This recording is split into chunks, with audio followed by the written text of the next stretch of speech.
안녕하세요. 뉴스반장입니다. 지금 들으실 내용은 12일 윤석열 국힘당 대선 후보가 한국프레스센터에서 열린 외신기자클럽 기자간담회에서 한 발언입니다. 기자의 질문은 명쾌했습니다. 현재 요소수 공급 문제에 대한 입장을 알려달라. 그러면 당연히 문제가 뭐였으며 대안으로는 이런 것들을 검토할 수 있다가 정답이었을 텐데요. 그의 답변은 정말 뜬금포였습니다. 정말이지 놀라운 화법인데요. 본질을 흐리고 시간을 끌며 들은 사람이 무슨 이야기를 들었는지 알지 못하게 하는 희한한 화법. 이게 바로 윤석열의 도리도리 화법인 거죠. 내용이 없었습니다. 어떤 핵심 산업의 필수 불가결한 어떤 희귀 광물이라든지 또는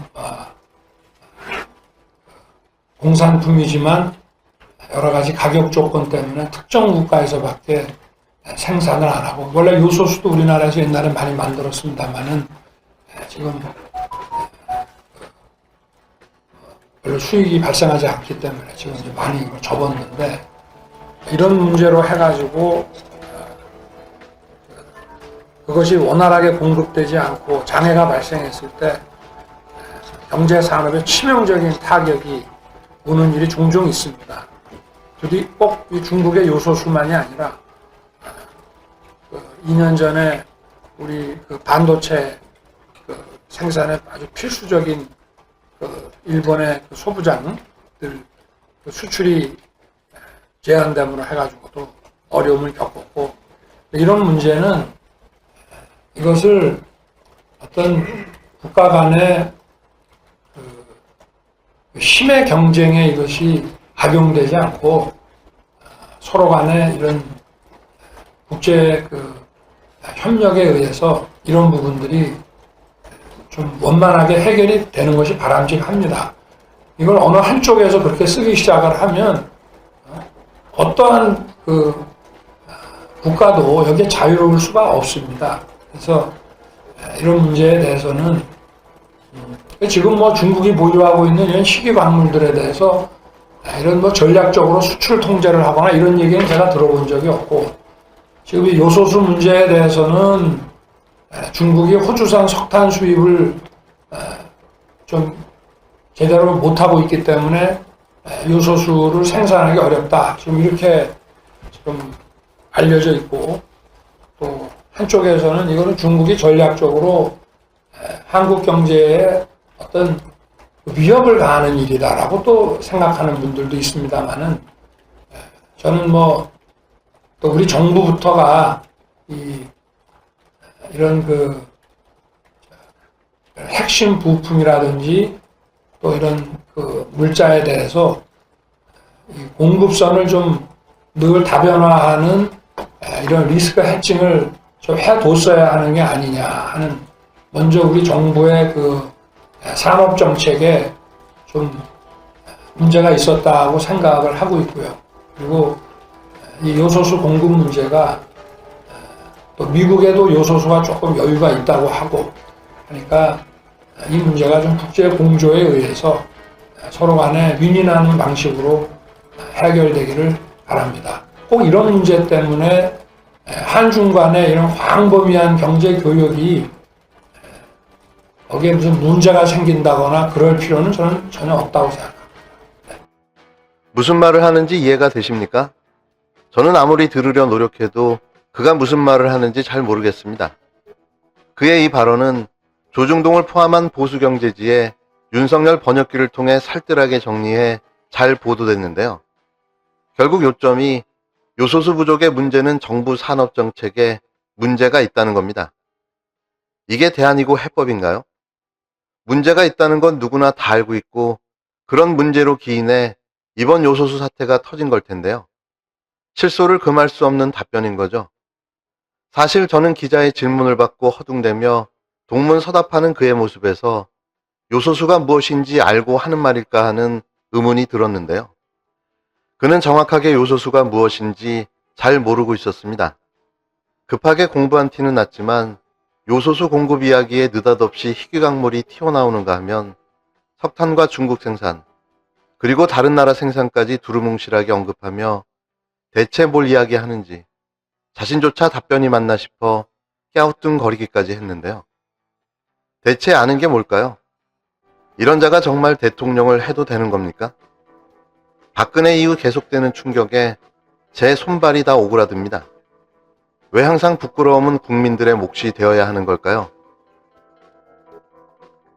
윤석열 국힘당 대선 후보의 부인 김건희 씨를 풍자한 줄리벽화로 지난 여름 논란의 중심이 섰던 서울 종로구 관철동 건물 담벼락에 또다시 윤 후보를 풍자한 그림이 그려졌습니다.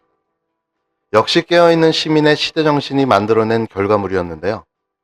윤 후보의 언행과 그의 가족을 둘러싸고 그동안 불거진 키워드가 커다란 벽면을 또 가득 채웠습니다. 속이 후련했는데요. 유명 그래피티 작가 님볼트는 지난 11일과 12일 이틀에 걸쳐 이 벽화를 완성했습니다. 님볼트 작가는 정치색을 띤 벽화인 만큼 손상을 우려한 듯 본작품을 훼손할 경우 민형사상의 처벌을 받을 수 있다는 경고문을 붙였는데요. 그는 한 일간지와의 인터뷰에서 윤석열이라는 인물이 대선 주자가 된 게 슬퍼서 이런 벽화를 그리게 됐다고 말했습니다. 그러면서 이의가 있으면 작품으로 배틀하자며 덤비면 얼마든지 받아줄 의향이 있다고 했는데요. 님볼트 작가가 벽화를 그리는 동안 곁을 지키는 남성도 한 명 있었습니다. 그는 문화예술 매니지먼트 굿플레이어의 김선달 대표였는데요. 김 대표는 건물주에게 월 30만 원씩 내고 내년 6월까지 외벽을 대여하기로 했다고 말했습니다. 건물주는 줄리벽화로 논란이 되었던 여정원 씨인데요. 그가 흔쾌히 허락한 거죠. 여 씨는 줄리벽화 이후 정치색 짙은 낙서로 외벽이 지저분해진 데다가 주변 골목 환경이 좋지 않아 외주업체에 관리를 맡겼다며 임대 임차 계약서에 미풍양속을 저해하거나 법에 저촉되는 내용은 금지한다고 명시했다고 강조했습니다. 그는 건물주의 의도에서 벗어나게 벽화를 사용할 경우 그림을 지우게 할 것이라고도 덧붙였는데요. 이번에도 또 떼거지로 몰려와 행패를 부리고 그림을 훼손하고 덧칠을 할까요? 윤석열 후보는 자신이 정치 풍자를 굉장히 좋아한다고 주장한 바 있습니다. 자신이 대통령이 되면 어떤 누구라도 마음대로 정치를 풍자할 수 있게 하겠다고 말했는데요. 그런데 정작 그는 왜 그림을 훼손하는데도 가만히 있었을까요? 이번에는 어떤 입장을 낼지 귀추가 주목됩니다. 오늘은 한 분을 더 만나볼 건데요.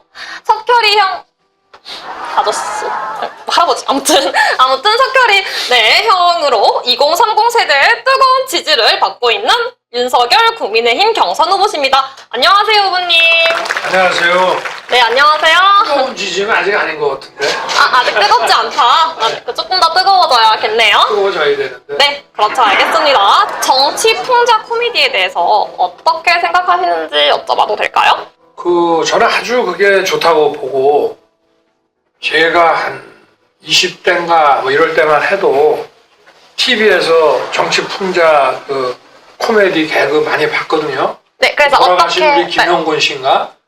그분이 하는 것도 많이 봤고 그런데 그리고 또 제가 조금 간략하게 말씀해 네. 주시면 감사드리겠습니다. 제가 원래 말이 좀 많아요. 네. 아니 몇 년 전에 우연히 이제 TV를 보다 보니까 오바마 미국 대통령이 그 대통령을 상대로 놀리고 흉을 보게 하고 하는 그런 행사를 하는데 그걸 저도 굉장히 재밌게 봤거든요.